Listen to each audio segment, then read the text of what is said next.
pais e mães estão apavorados, uma falta de cuidado técnico por parte das escolas e das autoridades.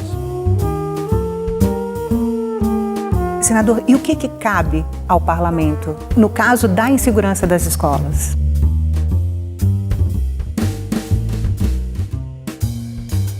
Esse não é um problema que eu vou resolver botando um cara armado na porta da sala. Não funcionou nos Estados Unidos, não vai funcionar aqui.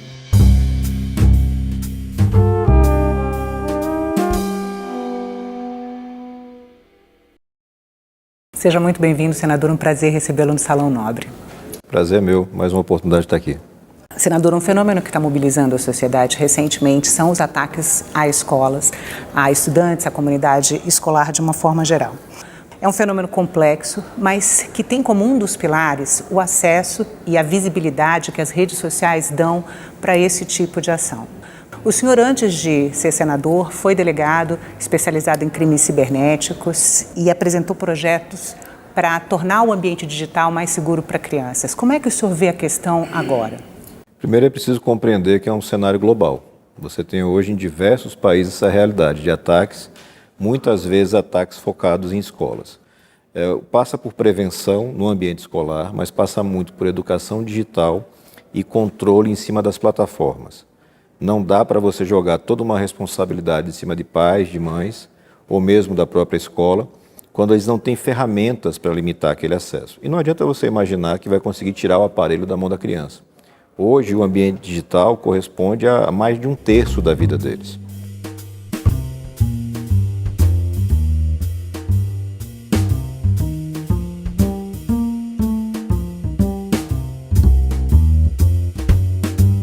Uma criança hoje fora do ambiente digital, ela não vai se desenvolver completamente, porque ela não vai ter acesso a tudo aquilo que os colegas têm.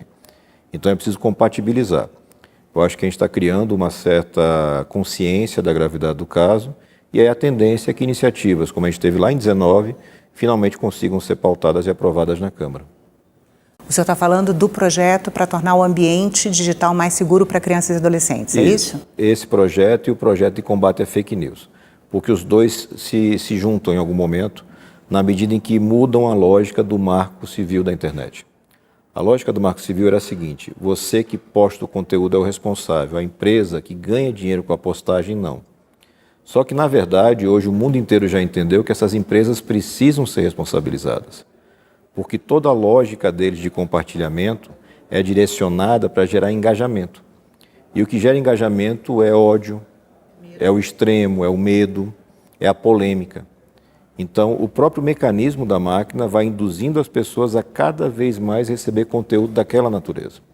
Então, eu não posso tirar essas empresas do centro da responsabilidade, preciso trazê-las para o centro. Eu acho que a gente está caminhando, e isso é global também. O problema é global e a busca por soluções é global também.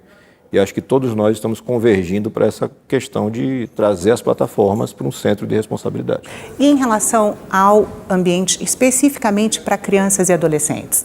Você tem que estabelecer critérios muito objetivos para evitar que crianças, ou seja, abaixo de 12 anos de idade, criem contas em redes sociais. Não é razoável. Você cria ali um acesso a um mundo sem controle. Segundo ponto, você evitar a propaganda destinada para elas, ou no mínimo mitigar essa propaganda, para você evitar uma indução de comportamentos. A gente tem que lembrar qual é a lógica. A lógica das máquinas é buscar o máximo de atenção para vender produtos. Isso virou usar o máximo de atenção para criar comportamentos ideológicos e, mais recentemente, infelizmente, comportamentos violentos, comportamentos agressivos. Então, ter essa transparência do uso da máquina, ter a clareza de que você tem que restringir o ambiente quando você está cuidando de crianças e adolescentes. E também, muito importante, você evitar que aqueles dados sejam utilizados na mineração de dados e depois utilizados para desenvolvimento de produtos ou para desenvolvimento de propagandas específicas. Então, é uma série de limitações para o uso de dados, para o acesso por parte da criança, criando responsabilidade para os dois lados da questão. Além, é claro, de fortalecer o aspecto da educação. Nós precisamos de educação digital. Estar no ambiente digital não é uma escolha. Todos nós estamos obrigados. Nossa vida está no digital, nosso banco está no digital, nosso trabalho essencialmente digitalizado. Eu preciso ser educado para viver nesse ambiente. E os dois pontos, os mais idosos e os mais jovens, estão muito longe do mínimo de educação para lidar nesse ambiente. Senador, o senhor tem filhos em idade escolar. Esse assunto chegou na sua casa? Sim, chegou com bastante intensidade. No meu caso, que é muito específico pela vivência profissional, os meus filhos já tinham acesso a esse tipo de informação. Então, eu já tive a oportunidade de interromper, por exemplo, assédio de pedófilo contra colega de crianças de 11 anos, por conta do conhecimento específico. Quando as crianças escutam, trazem para dentro de casa e a gente tenta tratar com os pais, com a escola. Então, eles tinham uma situação muito peculiar. Mas você vê no grupo em geral, primeiro, um pânico muito grande, né? Pais e mães estão apavorados, uma falta de cuidado técnico por parte das escolas e das autoridades. Esse não é um problema que eu vou resolver botando um cara armado na porta da sala. Não funcionou nos Estados Unidos, não vai funcionar aqui. Nos Estados Unidos, só neste ano, nós temos 129 ataques com arma violentos. Ataques com mais de 4 vítimas. 129. Então, a solução das armas, obviamente, não funciona. Então, essa mistura de prevenção... Mas educação, teve governador que já propôs isso como alternativa. Teve governador que chegou ao extremo de mandar prender pai de criança, como se o governador tivesse esse poder. Aí é uma solução, falando no popular, de jogar para a plateia. Eu tiro do Estado a responsabilidade e saio jogando, na escola, nos pais, na criança. Não pode ser assim. Todos nós temos responsabilidade nesse processo. Nós, como autoridades, para criar a legislação, e o Executivo para implementar as práticas. É preciso ter muita prevenção. É absolutamente possível você fazer o rastreamento desse tipo de grupo, desse tipo de mensagem. Não são comportamentos instantâneos. Não é possível que você acredite que hoje eu posto, vamos cometer um massacre e instantaneamente as pessoas estão lá na rua fazendo isso. É um processo de construção, com todas as etapas que você tem de recrutamento. Sedução para o ambiente, isolamento da realidade e conversão no agressor, num racista, num nazista, no que quer que seja. Isso tudo é passível de ser, em alguns pontos, tocado pelo Estado, pelos pais, mas muito fortemente pelas empresas. As empresas têm acesso a 100% desse conteúdo. Mesmo as empresas que alegam sigilo, criptografia, elas mentem claramente. Porque o negócio deles, o espírito deles é ter acesso ao dado. Porque eles vivem daquele dado. Não é crível que você tenha ferramentas globais que se sustentam no nada. Elas se sustentam na mineração de dados e na venda desses dados, de alta profundidade. Então, essa mesma responsabilidade, essa mesma potência que eles têm, ela tem que ser convertida na proteção, especialmente na proteção de crianças e adolescentes. Não é uma realidade em nenhum país do mundo, até o momento, mas acho que o Brasil tem todas as condições para dar um passo adiante. O novo governo mostra interesse em enfrentar a questão, o Congresso já está familiarizado com a questão, então botar a mão na massa, legislar e depois trabalhar muito pela execução. Ainda sobre escola, senador, o senhor apresentou um projeto de lei que já foi aprovado no Senado, foi encaminhado à Câmara dos Deputados para criar a Política Nacional de Atenção Psicossocial nas comunidades escolares. Do que se trata o projeto? Eu preciso ter equipe técnica formada nas escolas para que possa ter o atendimento ao aluno, à equipe técnica da escola e trazer as famílias para essa discussão. O senhor não apresentou esse projeto em função de ataques à escola, o senhor apresentou esse projeto em função da pandemia. Lá na época da pandemia, quando se teve um agravamento, o isolamento social que a pandemia causou, ele intensificou esse processo de quase abdução pelas redes. As pessoas passaram a se relacionar cada vez mais através das telas dos seus smartphones. As próprias aulas foram feitas por telas, né? Todo o ambiente virtual dominou. Isso acelerou uma série de processos no mundo todo. Um processo que foi infelizmente acelerado também é esse de degradação psicológica, de isolamento, de sentimento de falta de apoio, de falta de uma estrutura emocional. Então é um projeto muito importante para trazer essa realidade. Essas crianças precisam ser protegidas. Se eu já tinha, pré-pandemia, indicadores de suicídio, de automutilação muito elevados, pós-pandemia esses indicadores explodiram. E eu preciso cuidar dessas crianças. E aí, de novo, a própria experiência como profissional e como pai me leva a essa compreensão. Se os meus filhos que estão num ambiente confortável, sem nenhum tipo de risco de violência, com acesso a toda a tecnologia nas melhores escolas, sofrem psicologicamente com todo esse momento, você imagina quem está num ambiente diverso. E é preciso que o Estado estenda a sua mão. É preciso que você faça essa imposição de uma estrutura de maior qualidade de assistência social e psicológica, as duas coisas casadas. É preciso, literalmente, conhecer quem você está atendendo. Senador, e o que cabe ao parlamento no caso da insegurança das escolas? É fundamentalmente, neste momento, legislar, mas, ao mesmo tempo, fiscalizar. Nós tivemos agora, recentemente, a aprovação de um requerimento de convocação do ministro da Justiça para que ele explicite qual é a política que o Executivo está pensando para a segurança pública em geral e, particularmente, para a questão da segurança escolar. Não adianta só o governo abrir um edital e dizer, olha, eu estou aqui dando 150 milhões e você, prefeito, ou você, governador, tire da cabeça o seu projeto e faça. E você vai ter gente comprando cerca elétrica, você vai ter gente comprando detector de metais e você vai ter muito pouca gente preocupada em treinar os profissionais. Eu preciso que os professores estejam treinados, toda a equipe da escola esteja treinada, que aqueles alunos passem a receber mais informação sobre educação digital e sobre também prevenção de violência. O uso da linguagem não violenta, mediação de conflitos, uma série de ferramentas para que as pessoas compreendam que não precisam recorrer a facas ou bombas para resolver os seus problemas. É um processo complexo e o Estado pode fornecer ferramentas. A execução na ponta vai caber lá àquele professor, àquela família e também ao próprio adolescente. Mas o Estado tem que dar as ferramentas. Eu queria voltar para a questão das redes, senador, porque hoje o WhatsApp, por exemplo, ele tem um limite de acesso. Na Europa, 16 anos, no resto do mundo, 13 anos, Instagram, TikTok, todas as redes determinaram um limite de acesso, que é desrespeitado. Que tipo de regulamentação é viável nesses casos? A gente, quando traz a plataforma para um centro de responsabilidade, eu obrigo essa plataforma a identificar aquilo com clareza. Isso foi objeto de discussão em toda a tramitação do PL das fake news. A plataforma tem que ter comprovação da idade. A plataforma tem que, ao longo do uso, verificar aquela idade. E, se for o caso, derrubar a conta. É muito importante a gente ter essa compreensão, porque quando eu falo que a gente não tem educação digital, não são poucas as escolas que obrigam a criação de contas, para que os alunos possam interagir em grupo. A regra do aplicativo exige uma idade mínima, mas você tem que criar conta, senão seu filho não pode interagir. Ele tem que ter e-mail, ele tem que estar linkado em alguma rede. Então, todos nós precisamos passar por um processo de educação, inclusive as escolas, para entender limites, para desenvolver ferramentas onde você possa ter, porque é necessário, esse engajamento digital, essa participação digital, mas com toda a segurança.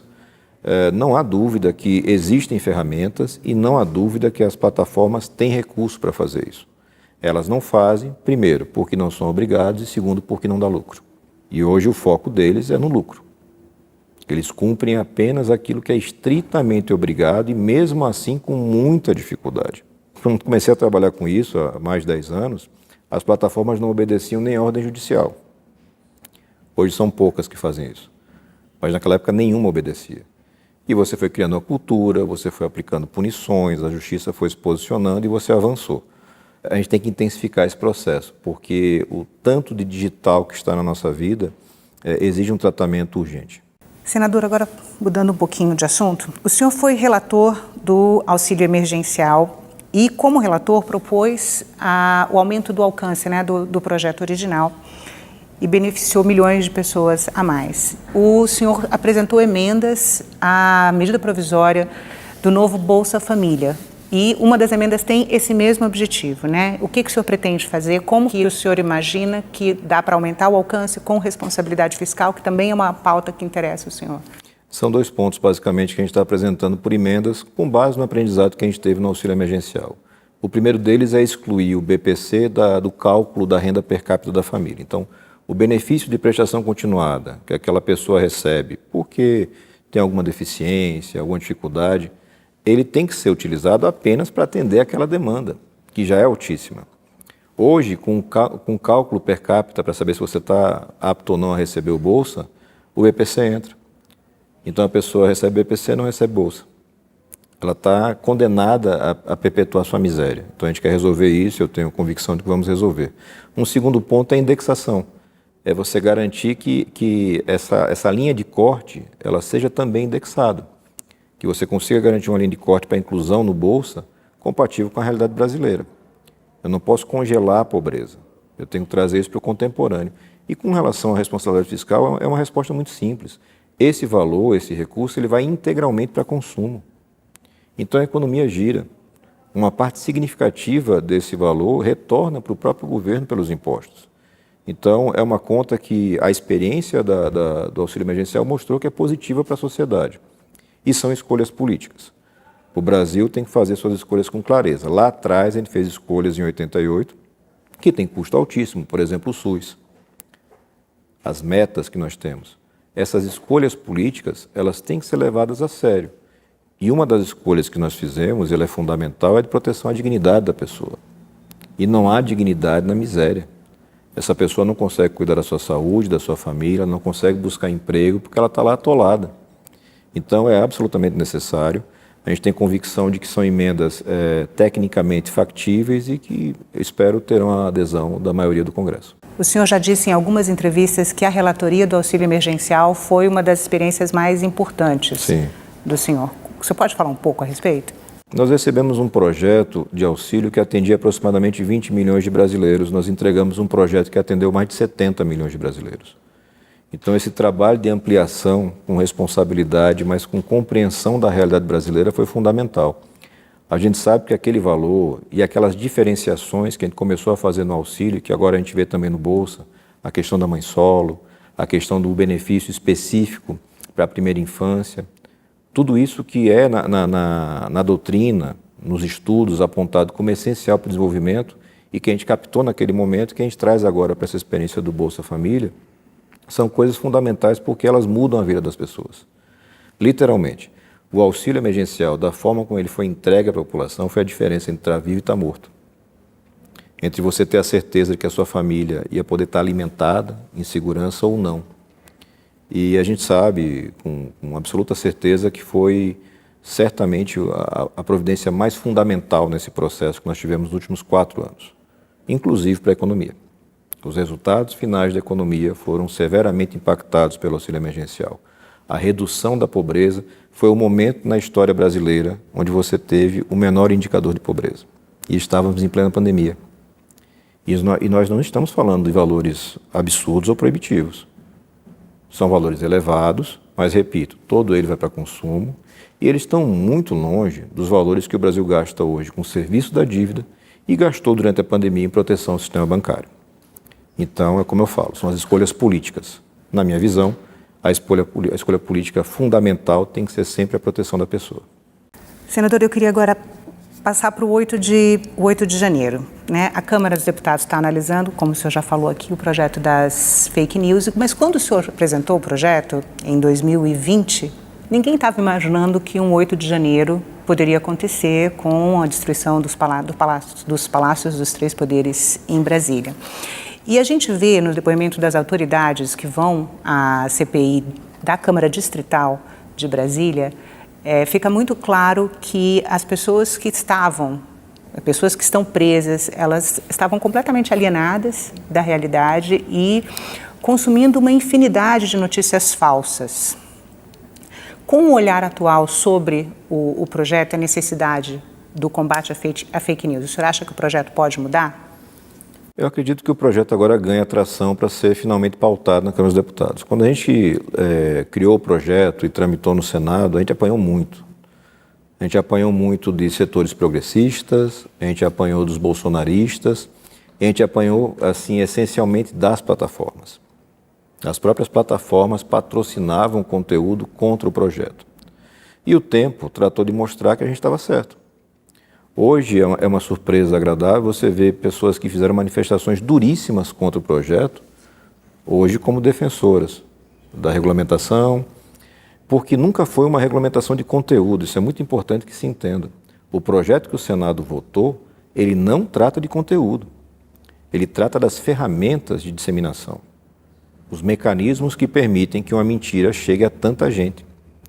Os mecanismos que permitem que você envelope uma pessoa numa bolha de desinformação de tal forma que ela não consegue mais discernir o que é realidade e o que não é. E uma parte grande daquelas pessoas que estavam no 8 de janeiro estavam nessa condição. Uma parte, é importante dizer, porque também tivemos um outro pedaço desse grupo violento que efetivamente tentou executar um golpe de Estado no Brasil. A gente não pode fraudar a história. A verdade é que você teve um movimento concatenado, tendo essa massa de manobra desinformada, mas que era um movimento que atendia a um objetivo político, que era um golpe de Estado para a permanência no poder do ex-presidente Jair Bolsonaro. E essas pessoas tinham ideia de que estavam tentando fazer um golpe de Estado? Uma parte delas sim, mas uma parte pequena. A maior parte achava que estava cumprindo um desígnio moral, divino. Os relatos que nós recebemos são muito nessa linha. A tolerância que a gente teve por tempo demais com o descumprimento da lei fortaleceu essa alienação. Porque, veja, ir para a porta do quartel pedir golpe de Estado é crime. Sempre foi crime. E as pessoas fizeram isso por meses, com tolerância completa dos executivos estaduais, das polícias, do Ministério Público e da Justiça.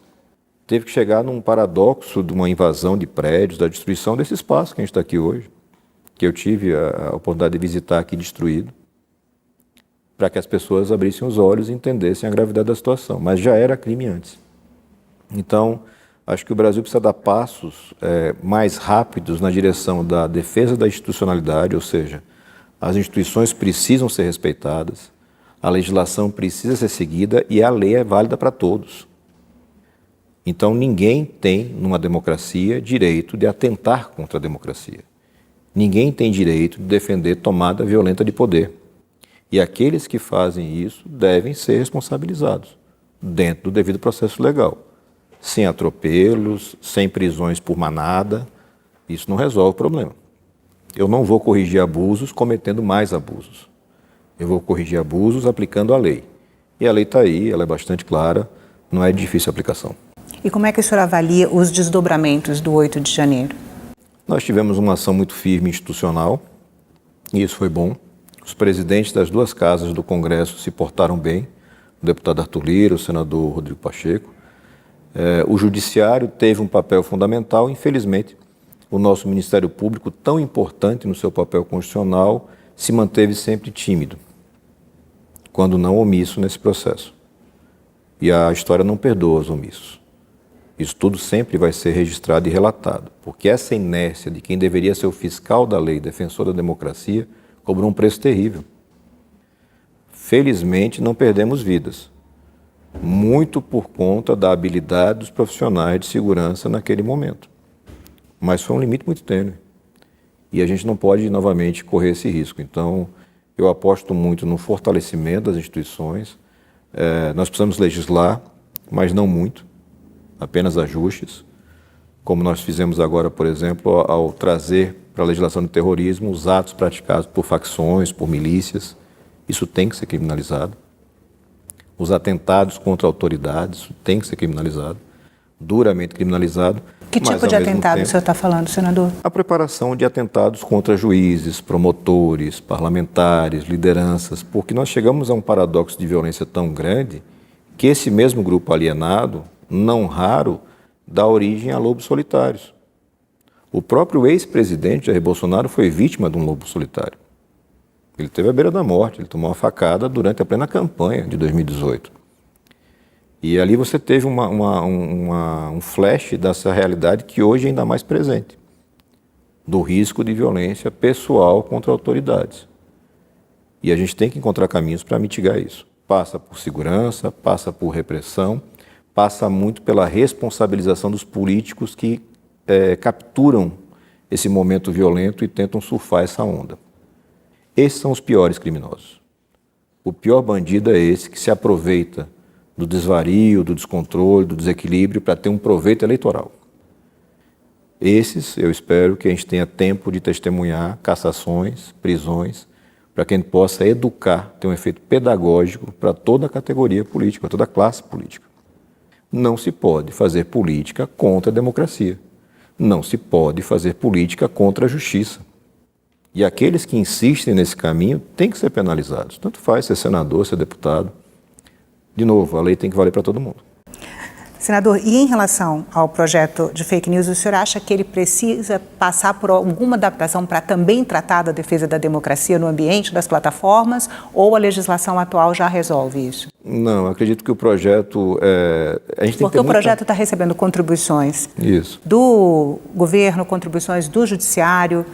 Eu vejo com muita preocupação qualquer tentativa de se regular conteúdo. Então, as primeiras manifestações do ministro Flávio Dino foram nesse sentido. Algumas manifestações do ministro Alexandre de Moraes foram nesse sentido. Isso é muito ruim. Nós não precisamos de um Ministério da Verdade no Brasil. Nós precisamos que a Justiça tenha ferramentas para identificar autores de crimes e para evitar a disseminação em massa de ofensas, de agressões, de mentiras. E é isso que o projeto trata desde o seu nascedouro, lá atrás, quando a gente foi fazer esse projeto e conversou com centenas de especialistas. As ferramentas têm que ser desarticuladas, têm que ser reguladas. Quanto ao conteúdo, a resposta está na Constituição. Nós temos a liberdade de expressão, mas é vedado o anonimato. Por uma razão simples. Vedado o anonimato, eu consigo responsabilizar os autores daquela opinião criminosa, daquele induzimento ao crime e todos os seus desdobramentos. Então, eu gostaria que o projeto fosse aprovado com pouca alteração, que outras questões que são relevantes, por exemplo, a remuneração do trabalho jornalístico. É um tema importantíssimo, alguns países já começaram a legislar sobre isso, mas eu preferia tratar em outro projeto, com discussão ampla, com visibilidade, porque já é muito complexo mexer em ferramentas, já é muito complexo você querer trabalhar em cima de algoritmos. E se eu fico agregando mais complexidade, o meu risco de errar aumenta muito. Senador, muito obrigada pela entrevista. É sempre um prazer.